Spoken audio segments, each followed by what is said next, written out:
Firstly, doctors, thank you. That was really awesome of all of you. All right, so it was very nice hearing each of your presentations, and I'm sure that the community will think so as well. You each brought in some great topics, great conversations, and I wanted to thank you for that. I, as an MS patient, can appreciate it too, so I do thank you for all the things that I learned here today. All right, so our first question, though, and I'm going to start this one with Dr. Kantor, and then we'll go to Dr. Hunter and Dr. Calkwood, and then we'll switch it around at other times. But you're each going to answer, okay? But it's going to see who comes out with their answer first, all right? And then how creative you all can be afterwards with your additional answers. Is this like speed dating or something? Something like that. Something like that. And you have 60 seconds, by the way. 60 You have 60 seconds. And if you don't, then I have to go like that, you know? All right. So the first question is going to be, what can you tell us about neurofilament light chain? The question was about neurofilament light chain. Let's go back to what we're actually talking about. What we're talking about is there a biomarker that can help us with the diagnosis of MS, with the prognosis, meaning how you're doing in your MS, and also potentially a biomarker that's going to help us in knowing how people are responding to different types of therapy. And so throughout time, we've seen different biomarkers come, different types of lab tests that people can do. The latest one that we've been hearing about in the last 3 years has been this idea of neurofilament light chain. And the idea is that it's showing a destruction or showing some damages that happen to the neurons. And by seeing that, that's telling you something about the multiple sclerosis. The thing about neurofilament light chains is it's not just telling you about MS. In fact, what we've seen in recent studies is that as people age, their neurofilament light chains go up. If people also have things like diabetes, they're going to have higher neurofilament light chains. And so I think it's a little too early to know whether neurofilament light chain is going to end up being that lab test that's going to help us in the end or not. Great, thank you for that. Dr. Hunter, your response. So it's a very interesting concept right now. The data, even with the best techniques and the best of hands, show it's really only useful for looking at groups of people who are under treatment because it's not precise enough. We know it doesn't correlate just with having MS. That's fine. It's like, well, it's like taking someone's temperature essentially. So you know they're sick because they have a fever. NFL football players have very high neurofilament light chain levels because they're getting their brain banged up all season, and it goes down in the off season. Well, with MS, people who have very active disease have high levels, but the problem is it really takes a lot of it in going on to tell it's abnormal, and we have other really sensitive ways examining people and doing MRI scans that actually are more proven and more reliable. Could we get there someday where it's precise enough? Maybe, but we're not there yet, and it's not going to be real useful in the immediate future on a clinical basis. Great, Dr. Calkwood. Sure. Yeah, it's a very interesting concept. I mean, we've looked for a while to try to find some marker of disease activity. What we do now is we drive the bus of MS. We're in charge of our patients' neurological health and their brain cells, and we're driving the bus of MS by looking in the rearview mirror all the time. So we decide if someone's treatment is efficacious enough based on, are they having relapses, are they having MRI changes, and is their disability changing? Those are things that have already happened to my patient. I would really like to be able to identify a treatment failure before somebody has greater disability or has lost nerve cells due to this disease. So the notion of being able to measure a protein that should only belong inside of a nerve cell that we can measure in the serum with a sensitive and relatively specific blood test could be really huge for us to be able to say, all right, measure this before we put you on treatment, see how it goes for a period of time, remeasure it, and are you responding to treatment? Well, hopefully we'll be able to use it that way someday. The comments of Dr. Hunter and Dr. Kantor I agree with. I would, just being the eye guy here, would just mention one thing presented at the ECTRIMS meeting. Correlative data now we have also with OCT showing that OCT in MS correlates with neurofilament light chain changes as well. So we're learning more and more about this potentially very important tool, but I agree, right now, not ready for prime time. Great. Thank you for all those answers. So how does one know if their medication is actually working? I'm going to start with you.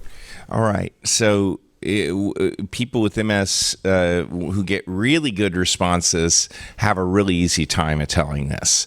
And the problem is it sort of depends on how bad your MS and how disabled you are, because if you're at a lower level of disability and you have a really good response, you feel like you don't have MS.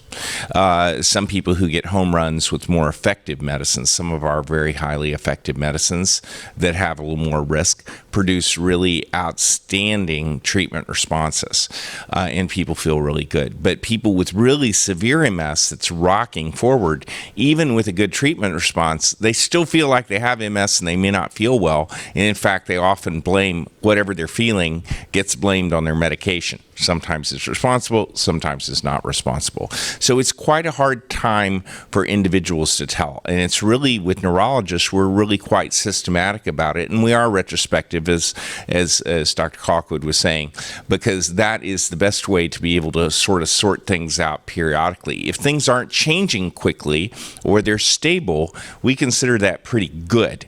We're not completely assured that it's without a problem. Dr. Kantor. Our medicines are studied almost always to look at reducing relapses or attacks or exacerbations, flares of multiple sclerosis. Increasingly, we're also looking at disability progression, and we're saying, well, is this confirmed after 3 months? Is it confirmed disability after 6 months? We're even using more novel ways of looking at, can we actually see disability improvement? But because most of our studies are actually about relapses, the way we measure whether someone's doing well is if we're reducing those relapses. Now, if a person feels like their relapses are reduced, but other things are still not a problem, then that might tell them that their MS isn't doing as well as they would hope. The problem is we don't know if that next medicine is going to be helping them or not. Dr. Calkwood. Yeah, I think it's a very important thing, being able to determine the effectiveness of a treatment and whether it's working or not. A person with MS can do this through several ways. Some of our treatments, again, our more highly efficacious treatments, will people actually even feel better. But you may be responding to your treatment and feel the same. So again, we mentioned the three basic things: MRIs, relapses, disability. These are things we have been measuring forever about people. We study these in our research studies when we study new drugs. While those things are important, I think as we've learned more and more about this disease as being an always-on disease and people are constantly losing brain cells, we want, and you've heard us all say measure, measure, measure, we want to measure everything we can about our patients. Used to be, we were happy to just slow this disease down.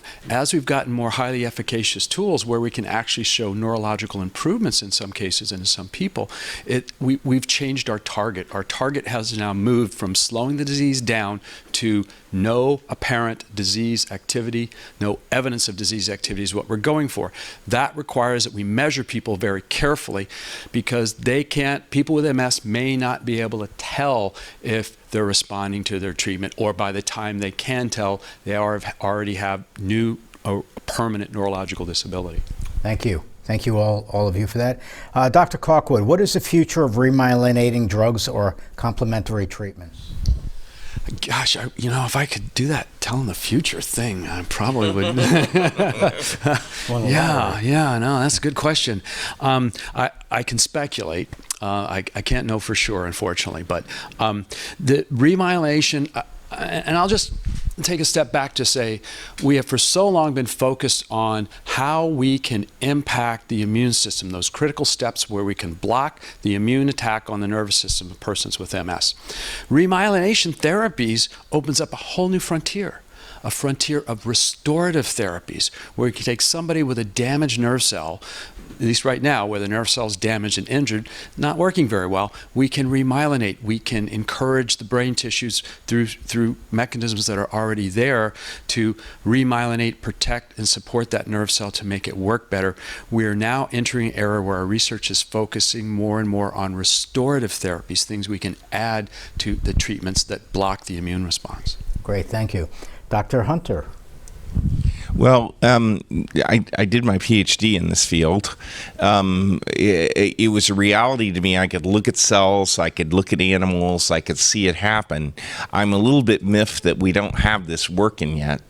I think we've gotten better at controlling the disease. When we control the disease, repair happens. There's no question it happens. We can see it, we can measure it. What we don't know how is to enhance that repair in people who seem to be stalled and disabled. And there have been several good ideas which has come forward. I have some, by the way, if somebody has millions of dollars and they want to fund research and get the attention of a drug company, we can do it. I promise you. However, barring that possibility, I have to work with the companies that do have the billions of dollars, and they are trying. They are trying. It is years away. It is at least 5 years away, for 4 or 5 years for a drug that works. Probably longer. Probably. Dr. Kantor. It's not for a lack of trying. What we think about treating MS right now, we're thinking about mostly affecting the immune system. The idea of a remyelinating agent is going to be, well, we've talked for so long about demyelination, of loss of that myelin, of that white matter covering. Well, how can we do to accelerate putting that back? The body itself does do that. The body can't do that when it's being attacked constantly. So the first thing is to stop the attack. But we're also going to need to add on to that this idea of remyelination. So there have recently been some medications that have tried and failed in order to try to cause that remyelination. And so I think what we're going to see is we're going to see continued trials of those. And then one day we're going to see one that actually looks like it doesn't just work in the Petri dish, doesn't just work in the animal model, actually works in human beings as well. And that day could be in 5 years, but that day could be tomorrow that we start to see something that really does that. And that's why some people are actually looking at commonly used older generic medicines and saying what actually already makes the white matter, what makes the myelin regrow, what can we do to add to people in multiple sclerosis? So continuing on this same this type of question, are these drugs, though, expected to cure and repair, or are they just going to fix what's been damaged? The idea of many of these medicines to cause remyelination is to do actually two things.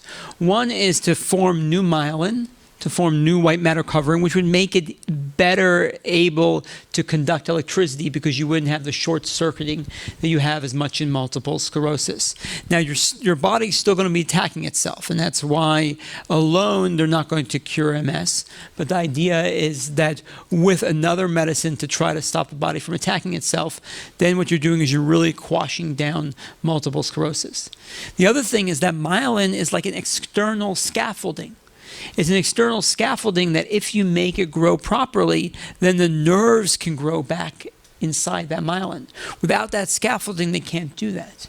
And so that's why there's a lot of hope that these medicines, these remyelinating agents, will actually be restorative for a lot of people. Dr. Hunter? There's one we're watching that's called ultra-high dose biotin that will read out early next year, and it's a very ambitious, high-risk sort of trial. But if it makes the brain work better, it's going to be a revolution for people with lots of disability and progressive MS. We really don't know what we're going to see because the government standards for what represents a meaningful improvement are so high, we think they may be beyond what is easily achievable by industry at this point. And it's really unfortunate because if you can't get a product to the point where it generates revenue, you can't do more research with it. And the huge amounts of investment, over $1 billion are used to bring a drug to market. That's one of the reasons they're expensive. It's certainly the reason it costs so much is because it takes a very, very long time and a huge amount of manpower. Dr. Calkwood. To the question, I would say my initial thought on remyelination, the actual process of remyelination and what that might mean for individuals would be an improvement in their existing function, in those nerves that are injured and damaged can improve. The biotin is a very interesting as well because biotin seems to make while it's not a remyelinating agent, apparently it appears to work by helping along the chemical process, essentially, the swap of sodium and potassium in the nerve, making the nerve work more, a damaged nerve work more efficiently. So if we just limit the discussion to remyelinating agents, and that's why I sort of would lump things in and say restorative treatments in general. So we can remyelinate, we can make the existing nerve remyelinating by physically protecting that nerve better. We can make the existing nerve function better, and ultimately, the Holy Grail, where we're going to truly improve and restore lost function, is when we can regenerate a nerve that has died. Because right now, they're the most precious cells in our body. You lose a nerve cell, they're also one of the most complex nerve cells in our body. So you lose a nerve cell, it's gone forever. Someday, I hope that's where we're going to arrive. Great, thank you. So let's take 3 questions from the audience, but they don't have microphones, so whatever they ask, whoever we're gonna start with first, which I'll make up my mind in 10 seconds, but just repeat the question, okay? So why don't you start first? You start with one question first. What role do you each think that the psychological plays in multiple sclerosis? Let's start with Dr. Hunter. Well, psychology means emotions and behavior. And it certainly is not only part of how people respond to illness, but the illness affects it.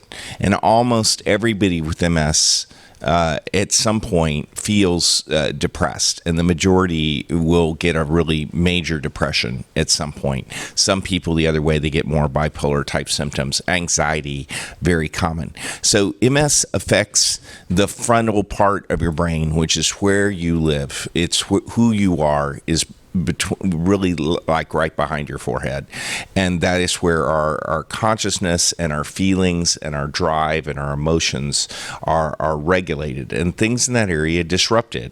So it's kind of hard to separate the two.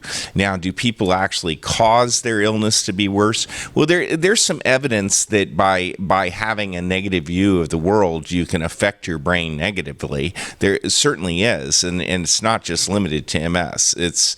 But one of the really extraordinary papers that came out about 5-6 years ago showed if you train people how to think about their disease, manage their fatigue, and how to have a positive outlook, it not only made them function better, it made their MRI scans better.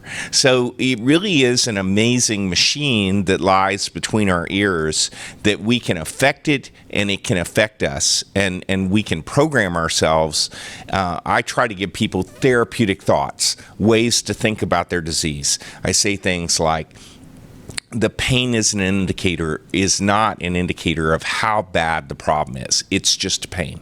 That you need to think about the long term. Dr. Shapiro, who we all respect tremendously, used to say MS is a marathon, not a sprint.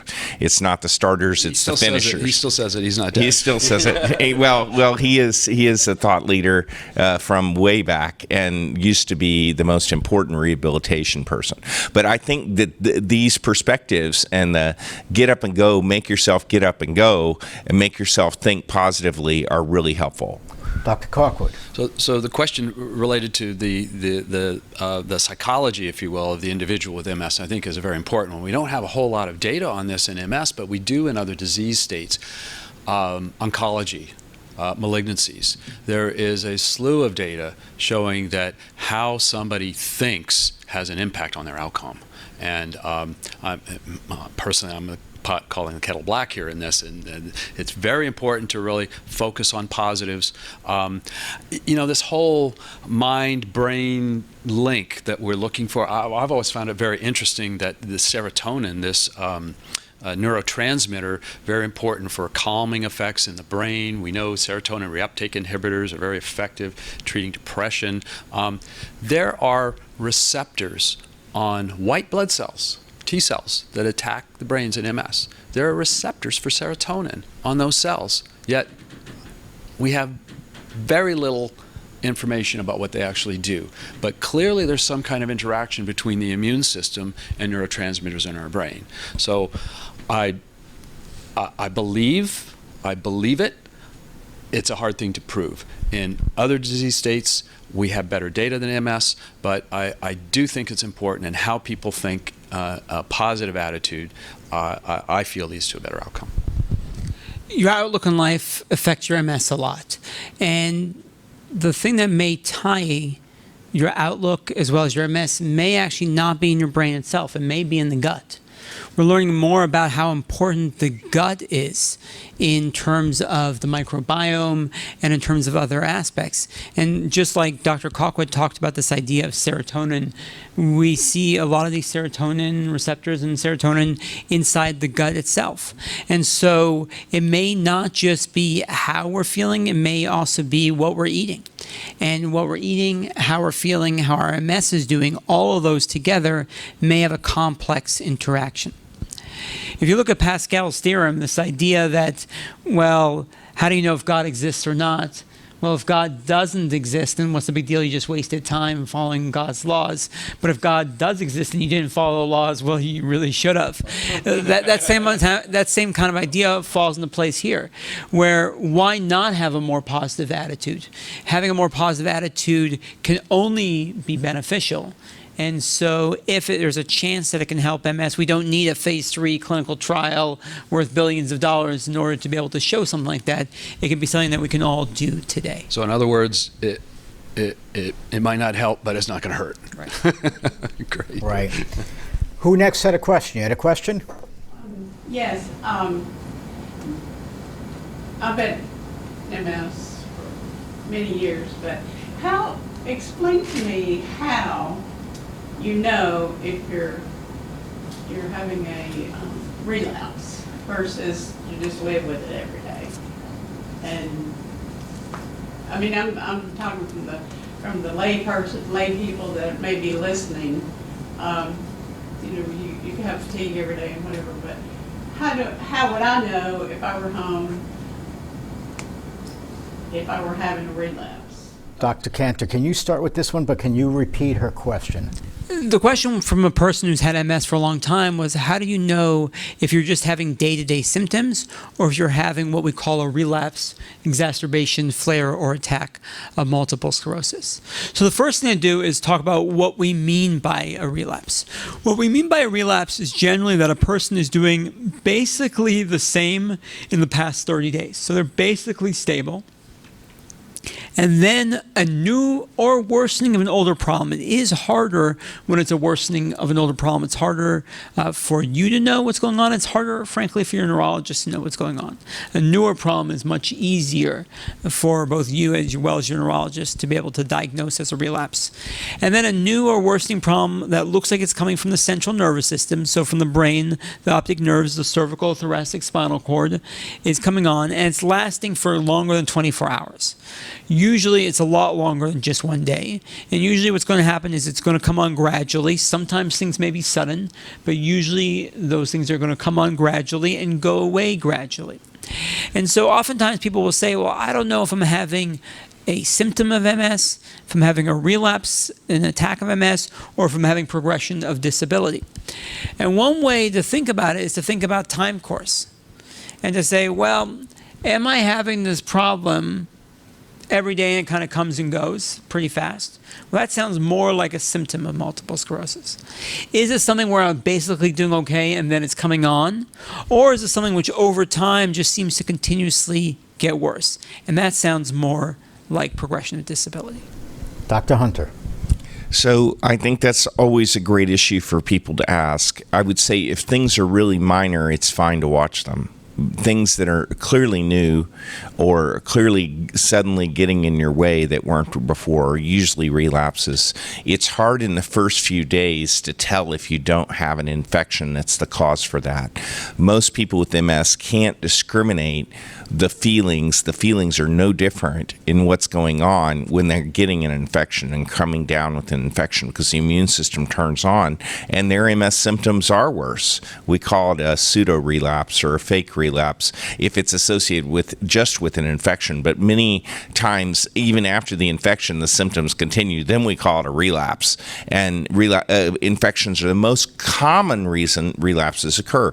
The higher someone's level of disability is, the harder it is to discriminate a minor relapse. They're always disabled. People who are lower, they'll call, my hand's tingling again, or my lips are tingling again, and it's not, first of all, a really major sign. It's usually minor, but we see them in the office to see, because a lot of times they can't tell if they're not walking normally. They can't tell if there's some other symptom they have.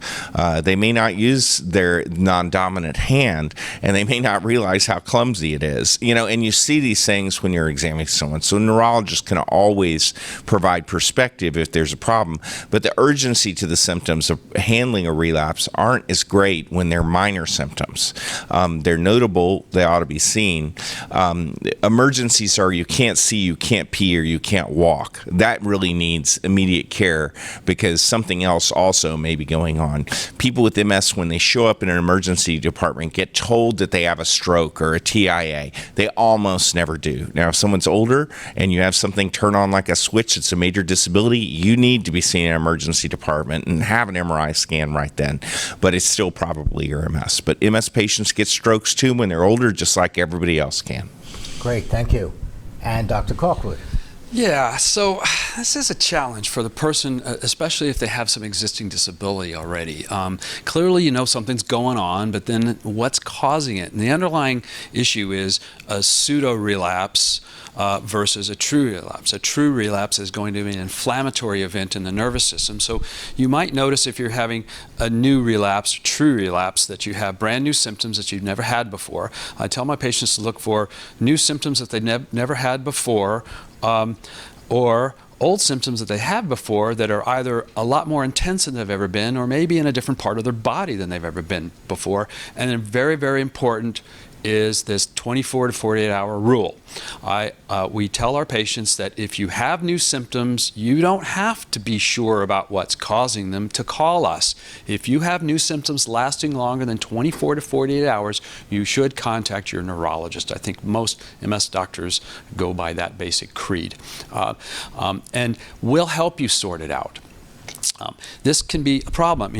Dr. Hunter mentioned a pseudo-relapse means fake relapse. So when we diagnose a pseudo-relapse in my patients, I tell them, oh, so you're just trying to fake me out, right? Like you're faking? No, these are very, very real symptoms, and it's very difficult for an individual to know what the underlying cause is. So let us help you. Like Dr. Hunter and Dr. Kantor, we monitor our patients carefully, and if there are changes, we can sometimes tell. I say sometimes because often people who had MS longer also have other issues. I've said, people with MS are just people. They get the same things that everybody else gets. So knees, ankles, hips. Sometimes it's difficult to sort out what's causing those things, but that's what we're here for. So call us. Excellent, thank you. Thank you all. So way off from the back of the room, we have a hand that keeps raising back there. So what is the protocol if you and the patient decide that it is a relapse? Do you rush them in for an MRI with gadolinium? That's a good question. So here, the question is what's the protocol if somebody thinks they have a significant relapse? Do you rush them in for gadolinium? Gadolinium being one of the parts of the MRI scan. So it depends on the relapse and the situation. There are people where anything really new is very concerning, and the best example of this is in MO patients who don't have MS, and the other is people who have MS on Tysabri. Tysabri has the unfortunate distinction of producing up to 5% life-threatening complications in the brain, which are catastrophes if you don't detect them and treat them promptly, and they're often catastrophes despite that. Those people are treated very differently. But the average MS patient who's on treatment, who has a new problem that's neurological, has an MS relapse if they don't have an infection. What's the most common kind of infection that women have? A bladder infection. It's usually really obvious. Now, the problem is some people have icky looking bladders all the time, and can they have a relapse? Sure, they can. Sometimes we just go ahead and treat their bladder, and we treat them as a relapse if we're not sure. But do you need an MRI scan generally when you have a relapse? The answer is no.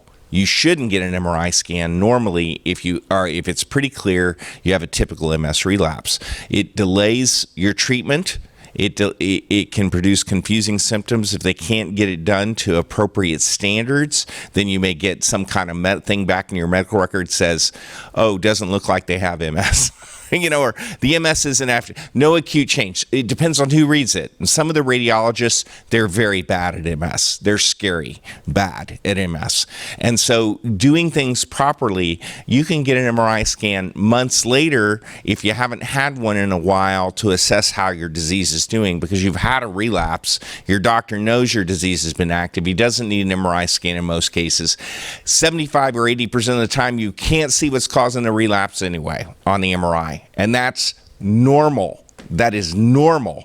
That is not mean you don't have a relapse. So why get an MRI scan in the middle of feeling bad and needing treatment? You get treated, and then a couple months later, if your doctor thinks you need an MRI scan when you've recovered, they can do one and see what the situation is. Good answer. Next one, Dr. Calkwood. So I think the way you proceed from the point at which you've diagnosed someone or you're comfortable saying that individual is having a relapse, again, I agree with Dr. Hunter and Dr. Kantor that we want to rule out those things and make sure that you don't have an infection. If we give you steroids to treat a relapse and you have an active infection, that infection can get out of control. So very, very important that we do our best to eliminate some underlying cause or underlying trigger. As far as imaging, I find it depends. If I have someone where they're in the early stages of a new treatment, where you've just initiated or transitioning a treatment, and one treatment's going down in effectiveness, and another one's increasing, I'm not going to do an MRI in that individual. If I have someone who presents with a spinal cord syndrome, though, as a relapse, I may be concerned whether the disease-modifying therapy is working or not. And even though I know the problems in the spinal cord, I may want to look at the brain, because that's where the silent lesions tend to occur that might tip me off that their treatment isn't working well enough. So I can't just give you one answer for that, because it so depends upon the clinical situation in front of you, where that person is in their course of MS, in their treatment with MS, what treatment they're on, how long they've been on it. All of these are factors. So I have in my brain this kind of matrix. So in general, I'm going to consider an MRI when there's been an acute relapse, I think, is my answer. It doesn't necessarily make sense when a suspected relapse is happening to go ahead and to rush to an MRI. And the reason is, firstly, you have to think about what you're actually going to image. Oftentimes, the gut reaction, where people will say, well, can I have an MRI of the brain?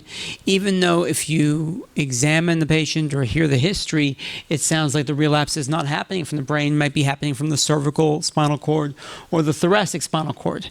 And I compare that to if you go and you break your arm and your doctor does an x-ray of your foot. It's a different part of the nervous system, so it's a different part of the body, so it doesn't always make sense to do that. And then even if it looks like that relapse might be happening from the brain and you're going ahead and getting the MRI of the brain, it may be that your MRI just doesn't show that relapse that is happening. And so if you stay focused on the MRI instead of staying focused on the symptoms that are happening, then you're going to miss the boat, and you're not going to be able to adequately address the problems you're having, and your doctor's not going to be able to adequately treat what's going on with you. Okay, going to change up this the way that we're doing things. We're going to give you now 45 seconds, only one of you to answer each of the next set of questions, all right? Because we do have a lot of questions left. We have less time remaining than I expected, so let's do it this way. Let's start with Dr. Hunter.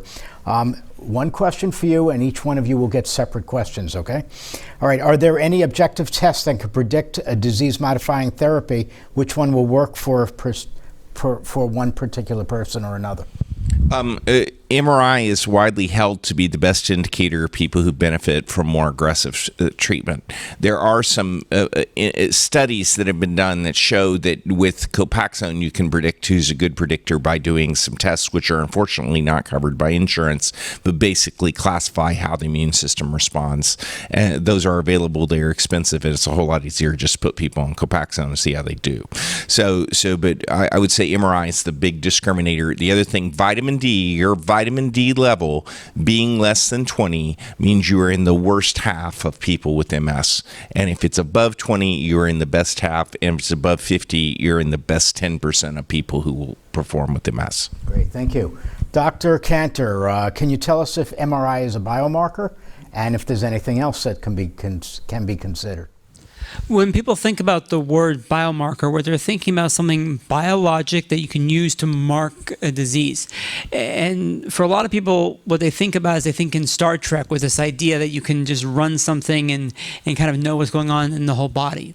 In the absence of that, a biomarker is supposed to be a cheap and easy test to tell you how someone's doing. The problem with MRIs are they're not cheap and they're not that easy. It takes time, and a lot of people have claustrophobia. With that said, MRI is probably the best biomarker that we have because it's not the actual person. It's a marker of how they're doing. It's something showing you how they're doing. And so I would classify MRI as a biomarker. We have other things like OCT or optical coherence tomography. And then we have some lab testing. Right now, we've talked about serum neurofilament light chain, how that might be useful. And we have other blood tests that we're looking at as well. Okay. Dr. Calkwood, in 45 seconds, can you tell us, can you see what kind of black holes are seen on MRI, and what do these black holes determine? You got 45 seconds. Are you going to say go or? Okay. So black holes on MRI scan. Well, first of all, I hate the term, right? You know, the universe is not going to get sucked into your brain, I promise. So what a black hole really is an area, and what we really should call them are T1 hypointensities. That's just descriptive. The T1 MRI scan sequence is where black holes show up. That's where we see them. That's the image. That's the sequence we also do with contrast. So on the contrast image, a black hole will show up dark. And inside of that dark area of the black hole, if that black hole's been there longer than 6 months, we call it a persistent black hole, and that means permanent loss of brain tissue occurred in that area. The darker the hole, the more brain tissue died, essentially. Thank you. How did I do? Was that 45 seconds? Very good, very good. It's probably better than that. Dr. Hunter, what can you tell us about gadolinium contrast, how safe it is? All right. So there is a grave deal of concern that outweighs by thousands of fold in the magnitude the real issues with gadolinium. So gadolinium, like many other metals in our body, is carefully handled it's corralled by an organic molecule when it's given to people. Gadolinium is not normally in our body. It is a rare earth metal. It is very large. I mean, it's similar to what our body handles iron and copper and zinc, magnesium, manganese. All these metals have normal functions in our body. They're all tightly controlled.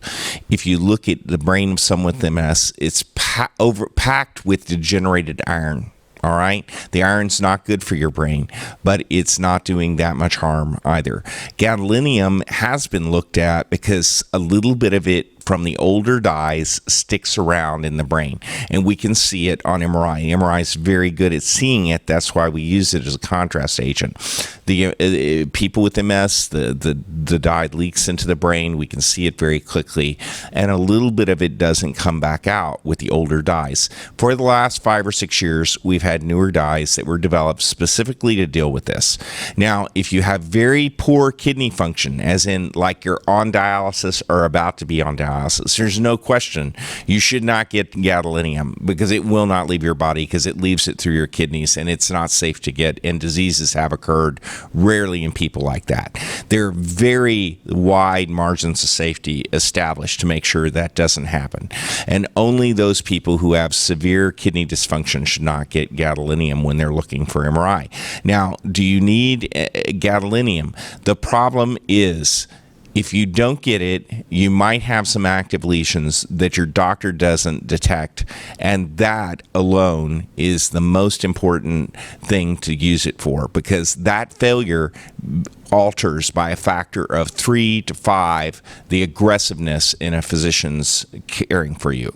And being negative is good, and the gadolinium is not going to hurt you. It's been looked at. The government's looked at it. Scientists have looked at it. It's not doing any harm. We're trying trying to reduce that exposure because of children getting it, and that's been very successful. And do you need it? If you have to have really, really frequent MRIs looking for PML on Tysabri, you probably don't need gadolinium for those.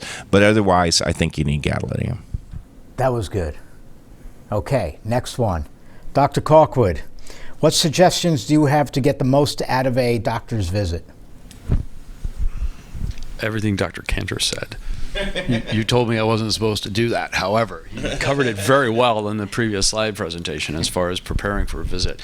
It's really important. I think the key is sometimes it's just overwhelming the amount of information we give you at a visit. And I'll say we get the most phone calls from our patients in the week following their office visit. They're just kind of overwhelmed. So a few things. Bring somebody along with you to help remember. Write it down if you want. I work with scribes. They can write things down for you too, and reminders. We'll give it to you on a piece of paper you'll lose, but then call us back and we'll tell you what it says. So it's important to be organized, know your medications. Don't come expecting that we got your labs that were done 3 months ago at an outside lab. The things that Dr. Kantor mentioned, again, are very, very important. So yes, being prepared and organized, I think, is one of the key. And come in with a clear set of questions in terms of saying, what's the most important thing for me to get out of this visit today? Because we have our agenda of taking care of your MS, but we also want to make sure that we're fulfilling your needs as well. Thank you. Dr. Kantor, what do you say to what can a patient say to a neurologist who seems to have like tunnel vision as one specific medication, and they're not interested in hearing about any of the new meds that are out on the market that have been proven to be that much more effective than one of the older medications, one of the platform medications? I think it's important when you're talking to neurologists to make sure to put everything on the table and to say, well, can you explain to me why you're talking about one medication versus another medication? Why is it that I fit more into the trial of one medicine versus another medication?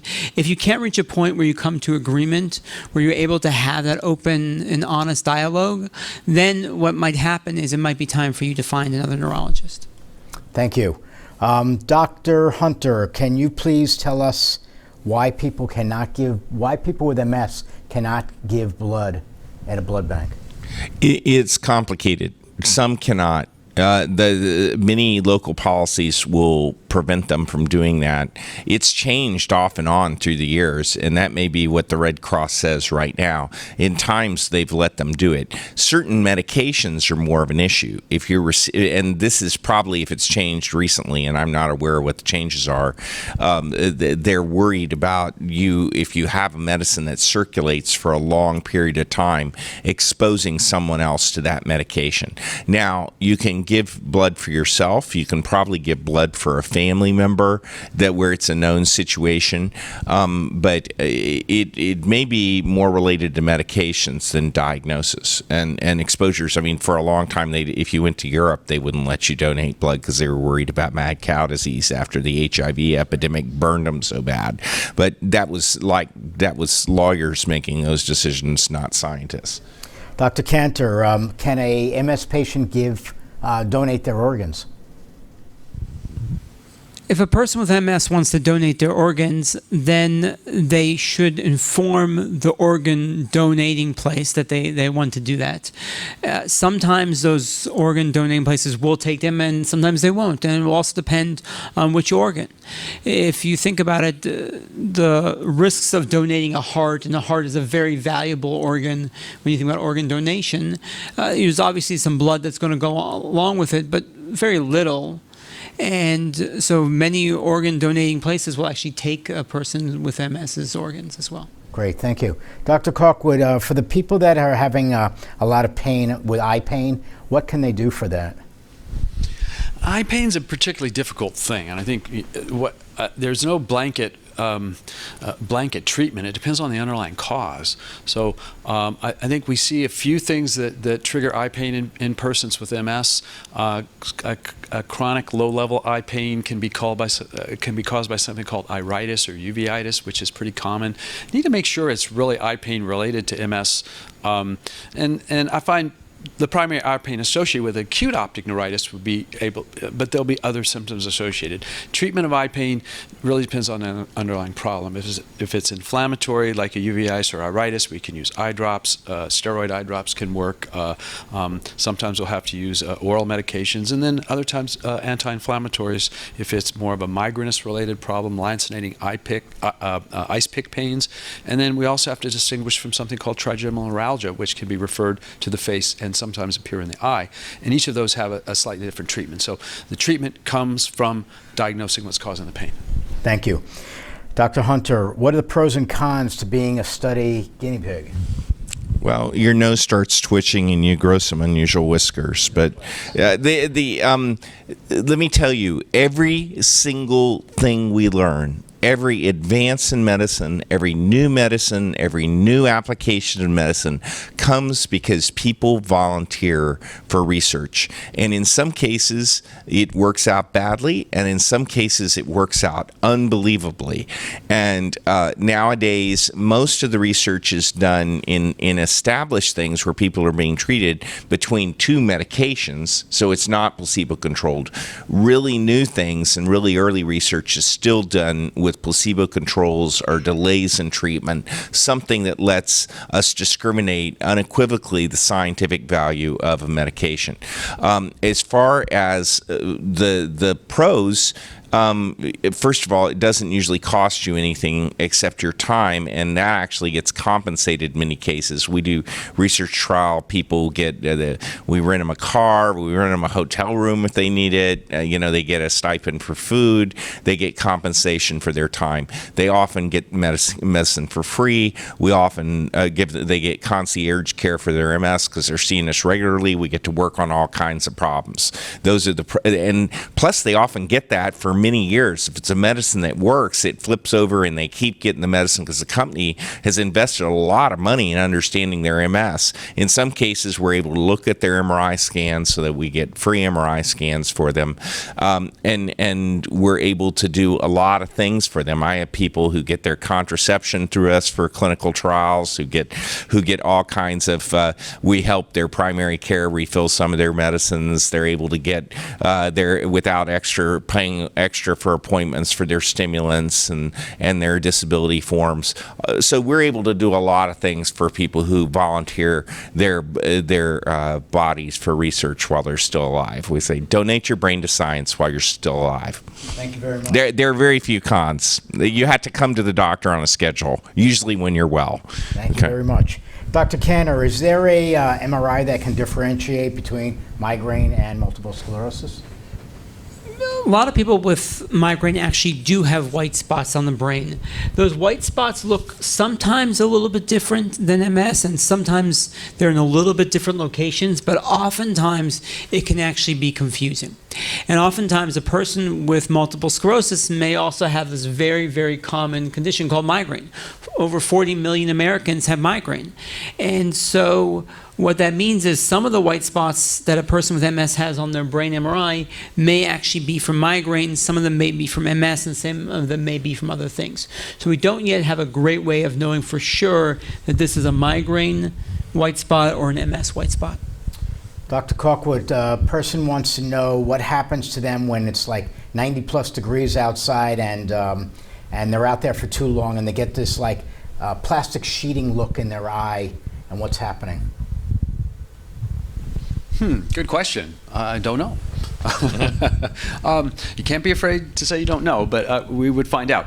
I think I would ask that person a few more questions about the description of their visual symptom. Is it constant all the time? Does it vary? Does it come and go? Are there any associated symptoms? So it becomes a more difficult question. My staff in the clinic always bring patient issues to me, and they know they're going to present something, and I'm going to start asking them questions because fine-tuning those details are kind of important. So he or she is saying that when they're out in that hot weather, that's when mostly with heat. So if it's mostly just provoked by heat, I would suspect that individual had a history of optic neuritis. I would look very carefully at that optic nerve, maybe look at the OCT, the nerve fiber layer, to help confirm that. Heat does affect the conduction velocity in the optic nerve, and that would be one thing. Something called all neurological symptoms may be worse when someone gets overheated, stress, fatigue, etc. So that's what I would suspect is going on, that they have an old injury in the optic nerve, and it's not a new event every time they're getting some cobweb appearance when they get sort of overheated. Okay, great, thank you. And Dr. Hunter, can you tell us what's happening in the world of stem cell research? Well, we actually 45 seconds. 45 Good luck. seconds. You want to hear the auctioneer? Here we go. So we've had 2 large clinical trials complete this year in what we call mesenchymal stem cell research, which is stem cells without getting chemotherapy. All right, we've had many trials with chemotherapy followed by stem cell rescue, which is called autologous hematopoietic stem cell. Does that work? Yes. Is it a good idea? No, because it's very unsafe. It's very dangerous. In fact, if you want the ones that work better, you're taking a 5% risk on your life, and really they're not going to take you unless you're early, not very disabled, and you have a whale of a bad case MS. So that said, the new research is regarding what people generally call just stem cells, which is taking people's blood cells, getting the ones that are generating the blood cells, growing them up in a laboratory, and re-administering them to people. One large international multi-center trial was done with this, with IV treatment on a regular basis. There was no important benefit. There was a very slight difference in MRI activity. It was not meaningful, and it wouldn't have changed how we did it. We would have said any of our MS medications, any of the MS medicines work better than that. There was another trial done based out of Israel that was done both with IV and a separate trial injecting into the spine these stem cells so that they get into the brain, and they do get into the brain, and it was randomly assigned so to make sure that there wasn't any selection. And there was no question that it was not very impressive on IV therapy. The injections into the spine were more impressive. Those are a lot more complicated to do, and the benefits were actually worth studying further and will probably be studied further. The clinic that has been doing it for a long time. Very few clinics do that kind of treatment. When people call you up on the web and say they want you to come get stem cells, everybody feels better. It's a quack treatment. Don't do it. There's good research going on, but all of our MS medicines work better than what they've been demonstrating so far in research. Okay, we only have time for 3 more questions, and I think that somebody from the audience wanted to ask another question. Yes, Dr. Calkwood, you spoke about fluid leaks into the ocular nerve. Does that have anything to do with contrast material? Would that also be leaking into if you had an MRI? Can you repeat the whole question? So the question was, I'd mentioned fluid leaking into the optic nerve, and I'm sorry, tell me the last part of the question. It was. And so with contrast material, is that also, I didn't know if you meant just regular cerebral spinal fluid or whatever is in there. What is leaking? Yeah, so I don't remember saying what was leaking in the optic nerve. I think the blood vessels get leaky, and that's what allows the contrast dye to leak out of the blood vessels into the brain tissue. We do see issues with fluid balance in the retina, and in some cases that can even be related to some of the MS treatments where the S1P class of therapies can impact the ability of the cells to adhere to each other so that they get a little leaky in the retina, and we get something called cystoid macular edema. That can occur for other reasons as well. But so that's one issue in the retina. In the optic nerve, when there's acute inflammation, of course, there's fluid that leaks along with that inflammation, but then that recovers over time as the inflammation goes away. And the best thing to do, you can follow it by just tracking how fast the contrast dye goes away is similar as well. Thank you for that. Dr. Kantor, could you please explain the difference between an optic migraine or an aura migraine or whatever other type is out there? You have 45 seconds. When people think about migraines, so these throbbing or pulsating headaches, oftentimes one-sided, moderate to severe, and they can impair people and become worse with activity, many people think that they have to be preceded by something, by this aura, this warning sign, this idea that you're having the scintillation, or you're seeing kind of jagged edges, or you're seeing castle fortifications. While that is called classic migraine, that is not the more common type of migraine. The more common type of migraine does not have a warning sign. And in fact, in those migraines, people will just start having that throbbing headache without having the warning sign beforehand. Thank you. And Dr. Hunter, here comes the most difficult question of all, all right? But since this is your party today, I want you to tell the world what you want the people with MS to know best. The most important thing about MS, get it diagnosed fast. Get it treated from the first symptom. Stay on treatment. Don't stop. Don't stop. Don't stop. And if you're not doing well enough, then you need to look at other options. And there are lots of options for how to take therapy for MS. Well, thank you for that. But now I can't cut things off yet because that person that's way in the back of the crowd, she's jumping up and down again, and she has one more question to ask. There was some recent information published this week, I think, about Boston Children's Hospital. I'm wondering if you could each address that information for me. And I think something came out even a couple of days later out of Virginia. So, if you don't know, all right, there was a study that was released by Boston Children's Hospital that shows that they have a way to reverse MS, all right? And it has something to do with targeting a rogue T cell to prevent and reverse MS in those poor little mice. So what we saw now recently with this report out of Boston Children's is something that we see pretty commonly. We see a new idea for how to treat MS, and it looks very exciting, and we'll find out over time whether it makes sense. This idea is to target one of the types of T cells. So these are the immune cells that are going to attack you in MS, and these are called T helper 17. For a long time, we used to talk about T helper 1 being the sort of bad ones in MS, and T helper 2 being the sort of good guys in MS. And then we found out there was a subset of the Th1 called Th17. And so what they're looking at is focusing on those very inflammatory T cells.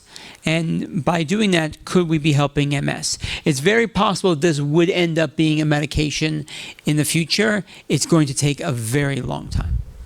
I will say, first of all, this is about treating mice with an experimental MS-like illness.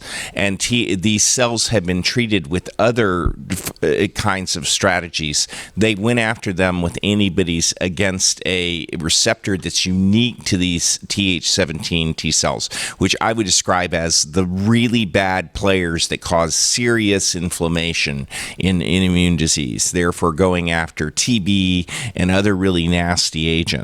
And they produce a lot of recruitment of other cells. So is it an appropriate target? Yes.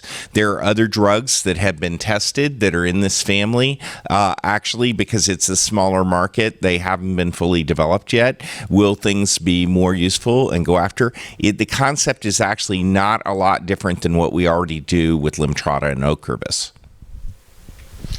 I would just, first of all, I welcome any new discoveries.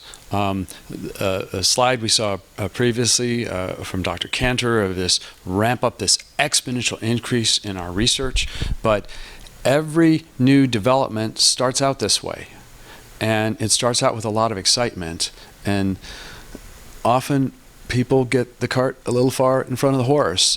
So I think, as we've seen, and I think people with MS, unfortunately, when we have a disease that doesn't have a highly effective treatments, or where many people have issues, there's this sense that just one breakthrough, we just need one more breakthrough to get there and get to the cure, and there's a sort of rush to people say, oh, this is it, this is it. Well, welcome every new development, but put it in perspective. There's so much going on, but each piece of development adds more and more. So it's not additive, it's potentiating. So it's not 3 plus 3, 3 developments, and 3 developments is 6 developments. It's 3 times 3. And then it's 9 times 9. So it's exponential. So yes, it's hopeful. Yes, it's encouraging. But we need to understand it a lot more. But every step we get closer. Gentlemen, thank you for all your answers here today. That was awesome. All right. I know you're short on time. I know you have to get to the airport. But I want to thank Dr. Hunter for sponsoring today's event, and thank you very much. And thank you all for being here. And I'm hoping that the MS community gets something out of this, and you'll find it soon on our YouTube channel for everybody to share with everybody else. Okay? Thank you again. Thank you very much. Thank you.